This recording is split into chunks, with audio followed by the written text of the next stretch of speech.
اعوذ باللہ من الشیطان الرجیم بسم اللہ الرحمن الرحیم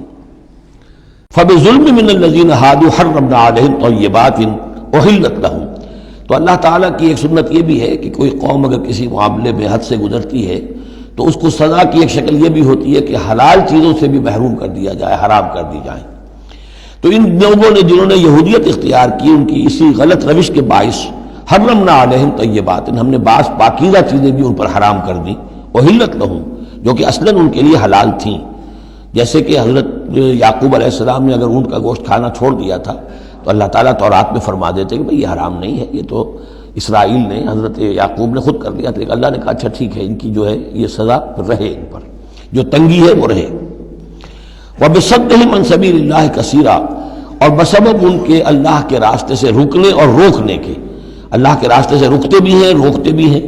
تو اس کی وجہ سے اللہ تعالیٰ نے ان کو سزا کے طور پر بعض حلال چیزوں سے بھی محروم رکھا۔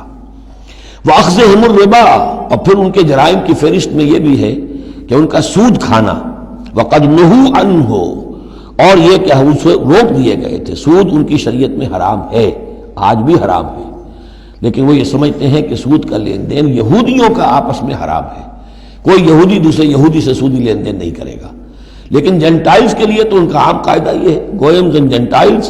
ان کے لیے ہم پر لیس علینا فی الامیین سبیل، ہم پر کوئی گرفت ہے ہی نہیں، کوئی ذمہ داری ہے ہی نہیں، ہم جیسے چاہیں کریں، لوٹیں کھسوٹیں، جس طرح چاہیں دھوکہ دیں، اور تو ظاہر بات ہے سود میں تو پھر کوئی قباحت رہی نہیں۔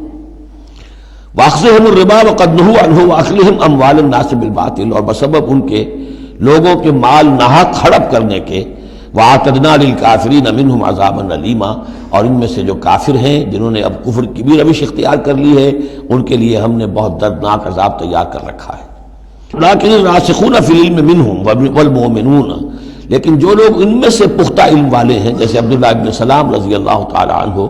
اور اہل ایمان جو ہے، جو محمد پر ایمان لائے ہیں صلی اللہ علیہ وسلم، یؤمنون بما انزل الیک وما انزل من قبلک، وہ تو ایمان رکھتے ہیں اس پر بھی جو اے نبی آپ کی طرف نازل کیا گیا، اور اس پر بھی کہ جو آپ سے پہلے نازل کیا گیا۔ والمقیمین الصلاۃ، وہ تو نماز کے قائم کرنے والے ہیں، والموتون الزکاۃ، اور زکوٰۃ کی ادا کرنے والے ہیں، والمؤمنون باللہ والیوم الآخر، اور ایمان رکھنے والے ہیں اللہ پر بھی اور یوم آخر پر بھی۔ اولئک سنؤتیہم اجرا عظیما، یہ وہ لوگ ہیں کہ جنہیں ہم اجر عظیم عطا فرمائیں گے۔ یہاں بھی آپ دیکھ رہے ہیں کہ ابھی تھوڑی سی گنجائش رکھی جا رہی ہے کہ اہل کتاب میں سے بھی اگر کوئی ایلیمنٹ ہے، کوئی کہیں کونے کھدرے میں پڑا ہوا جس کے اندر فطرت جو ہے ابھی کچھ موجود ہے، سلامتی کسی درجے میں ہے، تو جس طریقے سے بھی ہو، یعنی بچا کھچا بھی اگر اس کان میں کوئی ہیرے کا ٹکڑا پڑا ہوا تو وہ بھی نکل آئے، بجائے اس کے کہ ابھی آخری دروازہ بند کر دیا جائے۔ تو نہ آخری دروازہ ابھی بند کیا منافقین پر اور نہ ان پر کیا۔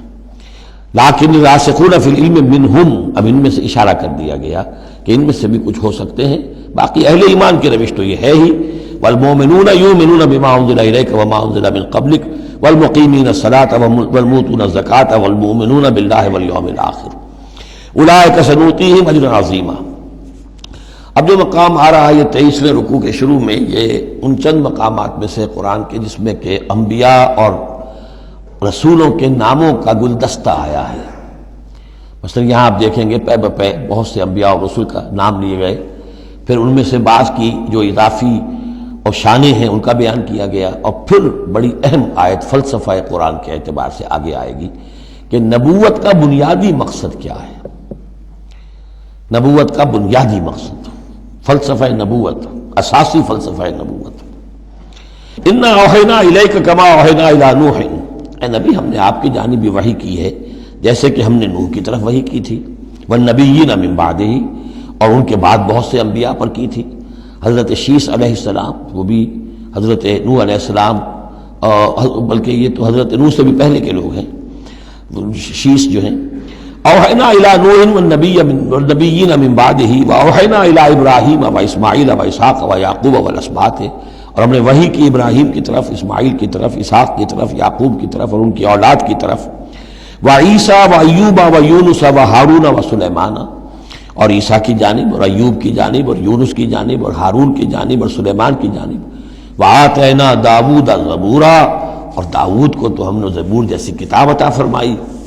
ورسلا قد قصصناہم علیک من قبل، ایسے بھی بہت سے رسولوں کو ہم نے بھیجا، یا وہی ہم نے ان کی جانب کی بھیجے ایسے رسول کہ جن کا ہم اس سے پہلے آپ کے سامنے تذکرہ کر چکے ہیں۔ وَرُسُلًا لَمْ نَقْصُصْهُمْ عَلَيْكَ، اور ایسے بھی بہت سے رسول ہیں کہ جن کے حالات ہم نے آپ کے سامنے بیان نہیں کیے۔ پوری دنیا کی تاریخ بیان کرنا تو قرآن مجید کا مقصد نہیں ہے، یہ تو کتاب ہدایت ہے، تاریخ کی کتاب نہیں ہے۔ وَكَلَّمَ اللَّهُ مُوسَىٰ تَكْلِيمًا، اور خاص اب شان جو حضرت موسیٰ علیہ السلام کی امتیازی شان ہے، اور موسیٰ سے تو کلام کیا اللہ نے جیسے کہ کلام کیا جاتا ہے، بس صرف یہ ہے کہ من ورائے حجاب تھا، پردے کے پیچھے سے تھا دو بدو کلام۔ صدق اللہ العظیم۔